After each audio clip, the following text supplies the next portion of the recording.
Bonjour Albert, Bonjour Père. nous revoilà donc avec maintenant le 5e chapitre de l'encyclique Fratelli Tutti. Alors, de quoi s'agit-il? Le chapitre 5 est consacré à une meilleure politique. C'est une bonne nouvelle. C'est une très bonne nouvelle, à une réhabilitation du politique. Et lorsque le pape écrit meilleure politique, ça veut dire qu'il ne poursuit pas une politique idéale qui serait parfaite, mais il veut une meilleure politique qui soit axée vers le bien commun, qui reste sans cesse à découvrir. C'est en gros cela, c'est la réhabilitation du politique, mais qui est une définition traditionnelle du politique, c'est-à-dire une fonction noble au service des autres. Alors, le politique poursuit le bien commun, c'est traditionnel. Et ce que les tendances lourdes de la période que nous vivons, de notre période historique, le pape a un sens aigu de l'historicité. Cette période historique se caractérise par un affaiblissement des États, parfois par une faillite organisée des États, qui sont subalternés, subordonnés à l'économie. L'économie elle-même étant dépendante de la finance. Et la finance obéissant peut-être à une technocratie pénétrée d'une idéologie qu'il s'agit de découvrir. Ce n'est pas une théorie du complot, c'est une théorie de la lecture et avec toutes les ressources, non seulement de l'Évangile, parce que le pape est enraciné cite largement le Deutéronome, qui est le concentré de la doctrine morale des prophètes d'Israël. Il cite la parabole du bon samaritain, qui doit nous situer, qui est notre propre jugement, d'une certaine façon, qui est la mesure, qui est une espèce de critère de l'action. Et c'est un postulat. Et le reste, il y a des apports des sciences sociales, et il y a en particulier une référence à Simmel, Georges Simmel, le sociologue allemand, dont dans la tragédie de la culture, Simmel fait une brève phénoménologie, par exemple, des portes, des ponts.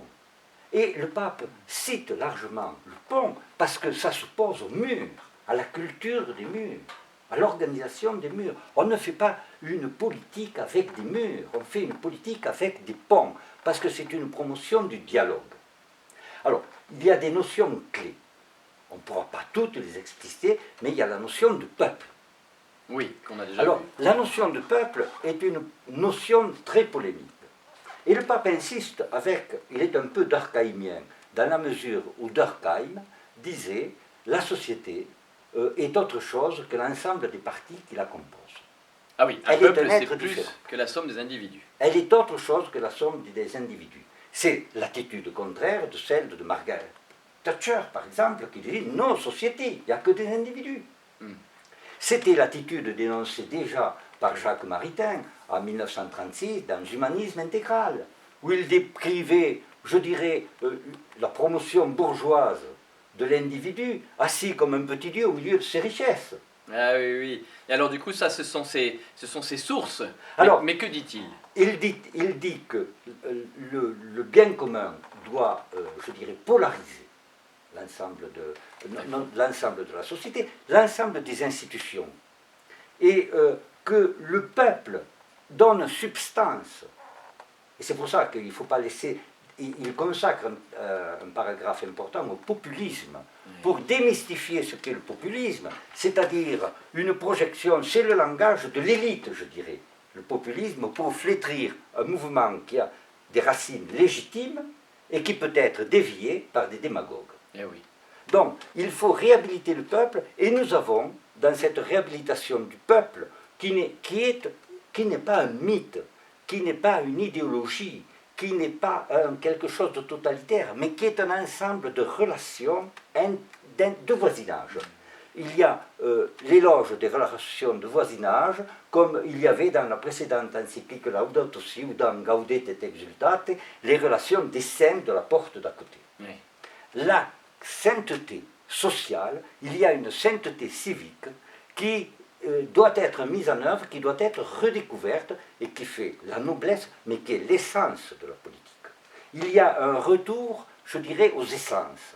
La politique ne doit pas être, qui est l'art de gouverner les hommes dans la justice, ne doit pas être assimilée à l'économie, qui est l'art de la répartition juste des biens, ni encore moins l'économie, qui est la science de la répartition juste des biens, et la reconnaissance de la destination universelle des biens ne doit pas être réduite à la finance, qui n'est qu'un instrument, et la finance elle-même ne doit pas être manipulée comme une simple technologie. Et il faut remonter aux inspirations du système, c'est-à-dire la concupiscence, au fond, le désir d'avoir, de produire, d'épuiser, de posséder. Et il faut rendre, si on veut que les démocraties, les mots de liberté, d'égalité, de fraternité, les mots de justice aient un sens, il faut qu'ils soient remplis par cette réalité sociale, qui est aussi une réalité spirituelle d'ailleurs, qui s'appelle le peuple, et qui est l'ensemble des gens, et qui sont l'ensemble des humbles, au fond. Ça rend la politique à l'individu. Ça nous dit que nous avons tous notre mission. Alors, nous avons tous notre mission. Nous avons notre mission de proximité avec le prochain. Et de donner sens à la politique. Et de donner sens à la politique. Mais il faut aussi qu'il y ait de la part des responsables politiques la volonté de s'emparer de leur réel pouvoir, de leur réelle autorité, de réinvestir ce domaine propre, de ne pas le laisser s'aliéner, de ne pas traiter les hommes comme les choses, etc. C'est un domaine très traditionnel, et d'ailleurs, je pense que ce chapitre de la politique devrait beaucoup parler aux oreilles françaises. Naturellement, on y trouve l'expérience de la théologie de libération, mais nous y retrouvons aussi la pensée d'un Paul Ricoeur, qui souhaite une vie bonne pour soi et pour les autres, dans des institutions justes. D'ailleurs, il y a une très belle citation de Ricoeur.